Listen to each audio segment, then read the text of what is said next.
All right, so today we're here at the Ninja Noir. It is July 23rd, 2026. We read from this book, Shambhala, The Sacred Path of the Warrior by Chogyam Trungpa. I found this in the Lower East Side when I was living in the Lower East Side. I was on Clinton Street and there was a place called the Lotus Club and it was on the corner. It's now a big bar. It's a very fancy, cool, like hip bar. But it was a little cafe and they had a bookstore and they had it was like you can get the toasted bagel. I used to get a toasted bagel every day with onion and tomato, and it was $5. And I used to get a coffee or something, and that was my breakfast like almost every day. And they had a little book version of this. I still have like a little book, and it was my introduction to Buddhism. And this is it's called Shambhala, The Sacred Path of the Warrior. Now we open up to page 199, and one of our people read, the vision of inscrutability is to create an orderly and powerful world full of gentle energy. So the warrior of inscrutable is not in a rush. You begin at the beginning. And I'll just stop there. Those were the two things that the other students here were brought up. Not rushing and beginning at the beginning. And as we move forward, first you look for the ignition. Then cultivating that beginning, you find a sympathetic environment in which to start the action. By not jumping to conclusions, you discover both positive and negative conditions. Then you find further starting points. By not holding on to what you have, but by generating more sympathetic environments, you playfully proceed to the next step. That provides refreshment. You are not suffocated by the course of action you are taking. The warrior never becomes a slave of his own deed. And then we stopped.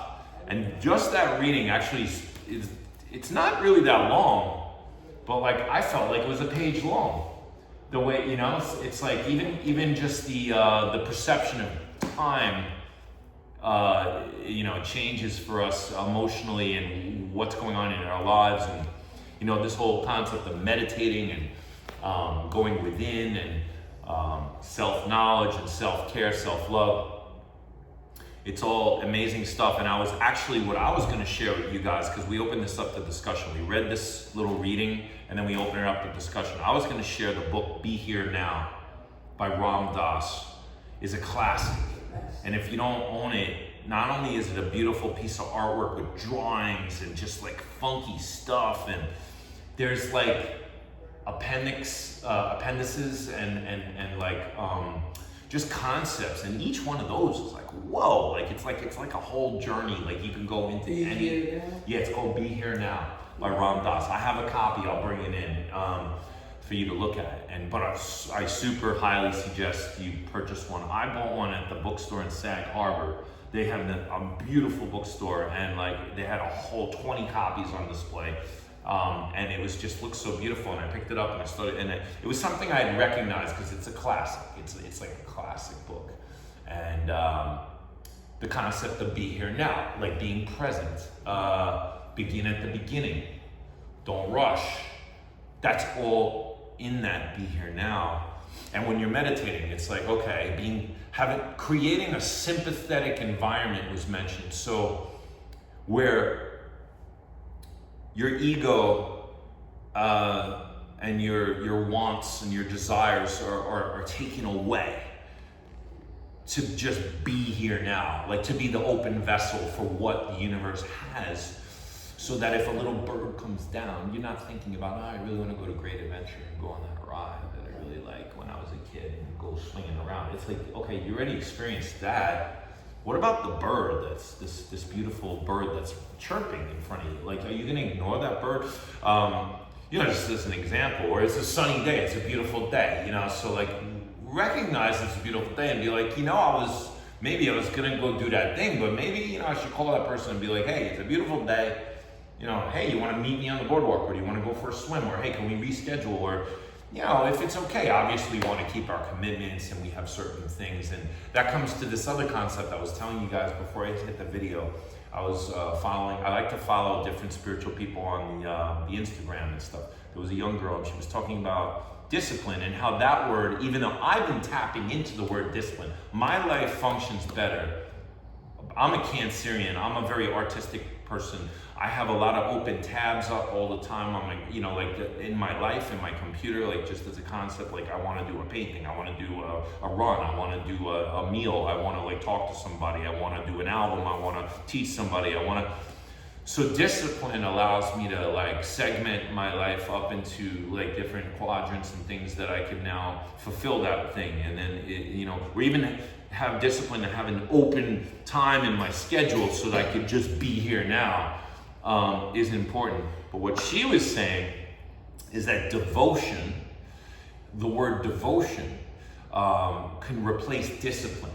The discipline sounds more militant and sort of like robotic, like I must do this every day. But devotion to yourself, to take care of yourself, let's say. So my discipline is I wake up and I pray every day. I do certain prayers, and then I do 100 push-ups. So I do, before anything, and this is something that I learned through recovery. I put down the drink and smoking marijuana and stuff like that. I just put it all down, and that was 7 months ago. So like one of the things I learned in recovery was to do these daily prayers, which is actually a religious thing, which a lot of us are born into a family with a religion. And we learn that religion. Sometimes our families don't practice the exact orthodoxy of the religion or the exact thing, and all religions are different. Some people get down and pray on their knees. Some people don't do that. Some people go to a house of worship and they do that. Other people never go to a house of worship, but maybe they live even more spiritual lives than the people that are going to pray every day with a discipline. But the devotion is to self-care so that you could then bring that love out to the universe. And I think that was also mentioned in the book, by creating a sympathetic environment. It's like, so, the sacred path of the warrior, like a peaceful warrior, a warrior for love and peace. Buddhism is about nonviolence. Buddhism is about, ascending to the, which is ultimately, it's been mentioned that prophets like Jesus and, like others, studied Eastern thought and incorporated that into their lives. If I read the table of contents of this book, it says, part 1, how to be a warrior, creating an enlightened society. I mean, we can just stop there. I mean, like, these books are incredible. We get on our phones every day and we're just distracted. Or like we get into the day and it's like, okay, well, I guess I gotta go get my bagel and my coffee and I gotta blah, blah, blah. Then you run into somebody, oh, blah, blah, blah, blah, blah, blah. Or maybe you like stay at home. You're like, oh, I'm gonna save money and I'm gonna make my little breakfast and blah, blah, blah. Or like, oh, I'm gonna get on my phone and like suddenly there's like all the news and there's all the politics and and somebody's texting you, can you do this for me? And blah, blah, blah.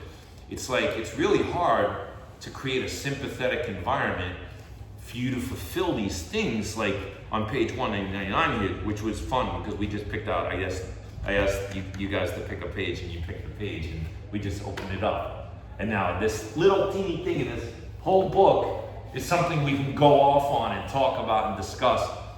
The vision of inscrutability is to create an orderly and powerful world full of gentle energy. So to create an orderly and powerful world of gentle energy, loving kindness. I mean, I'm guilty of not being so kind. Like, I can get rubbed the wrong way. I can say the wrong thing. I get annoyed. I react. So me and my best self allows for that love and gentle, kind energy to be inscrutable. It's inscrutable when somebody's so, like someone like Hetty Page that we celebrated last night, the artist who was a Holocaust survivor who learned how to forgive the Nazis. And, like, her story is incredible. I'll just share a little piece of it. She was an 8-year-old girl in Vienna, Austria, which I've been to that city, by the way, and it is gorgeous. And I actually was able to play in the Holocaust Museum in Vienna, Austria, which is a whole spiritual awakening of my own that I had as a Jewish person, that went on tour in 2001 with a group called Pharaoh's Daughter. And we went throughout, this was after the September 11th attacks on the United States of America, in which so much hatred was aimed at the US and so many deaths. And that was September of 2001. We went on tour in November of 2001, and it was scary. it was like, okay, people like Shakira and Beyonce, like big artists, were canceling their tours in Europe. And here we are, this little Jewish group going on a tour in Europe. And I was like, I felt like I was the man of the group, you know. There was a couple of ladies, there was actually a couple of other guys in the group, but I was the big tall guy, you know. I was like security for the group. I was the driver. You know, it was like I had a lot on I learned how to drive stick shift in the parking lot in Germany, in Munich, Germany, from a German guy while it was like snowing. In the Sixth, the company was called Sixth. I don't know if you know it, but it's like rental car here, like Hertz or whatever. And like he's speaking English to me, and I'm like learning how to drive stick in this circle. Wow. All the signs, this is before the internet was like on your phone. And we had a map in German and English, and all the signs were in German, and it was like, okay, here's the keys to the car. Okay, Steeler, do you know how to drive stick now? And they go off into Europe, you know. And I had faith, you know. I had faith in the group and me and everything, and we made it. We did everything. And one of the stops on the tour we played was in Austria, in Vienna. And the city of Vienna is so beautiful. It was untouched by the bombs and everything. Somehow it survived. And like all the architecture is all angels and this and that and the other thing. And like just gorgeous. It's like a museum. It's all stone city. Have you been there? It's so worth going there. And this woman, Hetty, was an 8-year-old girl living in one of these beautiful little apartments. And her older brother was 2 years older. And he had this beautiful face, and he used to like to smile at everybody. So, and I had heard this story vicariously, or a story like it. It might have been her story, or it could have been another story that was repeated. But because her brother was so cute and used to like to smile at people, when they were rounding up all the men, the Nazis in the first wave of the roundup, they would round up the men of the house so that they can control the families even more. They were more susceptible to like being rounded up and thrown into the trains and killed. So there was a neighbor, a woman who lived nearby, and she saw what was going on, and she contacted her husband, who was in the Gestapo and the Nazis, and she said, I want you to save this guy. You have to look for this husband of this little boy that smiles at me every day. And think about that, the loving kindness that this little boy, and you know, like he brought kindness into the world through his smile. So this woman's husband went around all the places and who's this guy? Who's this guy? Found the guy, brought him home, and the next day they left, and somehow they got to Panama. They emigrated from Vienna, Austria to Panama on one of those boats that they let in. Now, a lot of those boats they didn't let in to different parts of the world. They actually rejected them. They went back and they were thrown in the gas chambers and killed. Yeah. So this woman, Hetty, survived, wound up in New York. Fast forward, all the way, and this is a crazy thing. I was born in 1973. In 1973, she was shown in the video that she said, I started painting in the Lower East Side in 1973. She decided she wanted to she at first asked permission from her family if it was okay to paint on the street. She felt weird about it as a woman, and they said, go for it. So she started painting all the beautiful tenements and old school buildings and the colorful, everything there. And she met the shop owners and stuff. I always loved Orchard Street myself. I live in the Lower East Side too. And, I bought clothing there, I shopped there, I hung out there. There was a club called Dharma that I played, bringing it all the way back to this Tibetan stuff and the Buddhist stuff. I mean, there was a club called Dharma. I have recordings from me playing at Dharma. It was a cool jazz club, and it had an elevated loft stage. Like you had to walk up and be up there, and then the bar was a big long bar in the whole room, and it was really cool. And I played there, and I did all these recordings of me doing jazz guitar and an upright bass player and a drummer and fun stuff. And I got into the Buddhism stuff, and I was playing at Dharma, and then I came out with an album called Noir Samsara, New York City.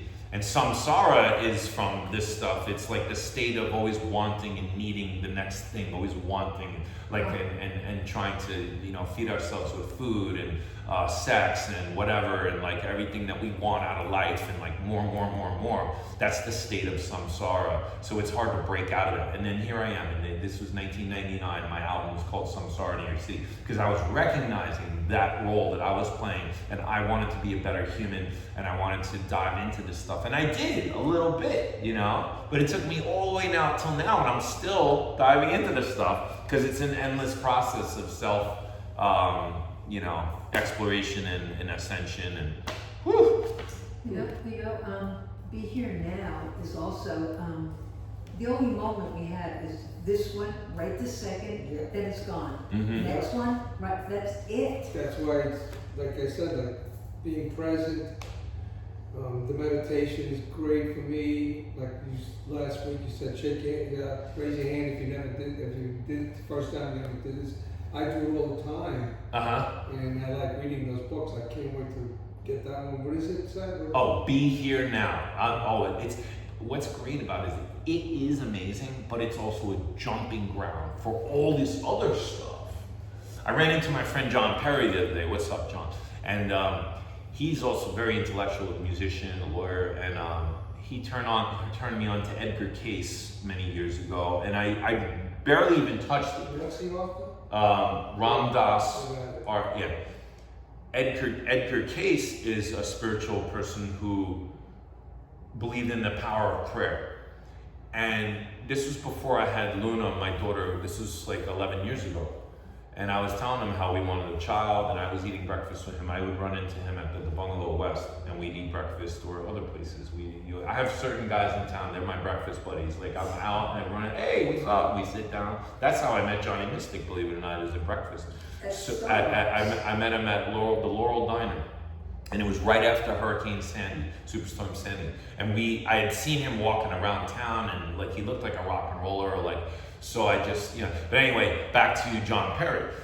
So he said, oh, have you ever heard of Edgar Cayce? You know, the power of prayer. It's very powerful, you know, like, and basically the main thing is like through prayer, you can really ask God and the universe, however you perceive God, the universe, for things in your life. I agree 100%. And I prayed for my little girl. I prayed for a child, and we were able to find and adopt a beautiful, healthy, wonderful spirit. And you know, and we often, you know, had talks with her whole life about how she picked us out, how she was in the stars, and she said, I want those two people to be my parents. And here we are, you know. It's cool. So, what time is it? We running out of time? Yeah. All right, so that's it. I hope you guys are okay with being on this video as just audio there. All right, cool. All right, tune in next time. We're here Thursdays at Soul. We don't always do spiritual talks this long or this intense. Sometimes we just play some guitar and do stuff. And we did that earlier. That was nice. We learned this D5 voicing today. And I showed them the song that I wrote for Charles and Brenna Kramer, which I played at Fashion Week recently. I'll just give you a little taste.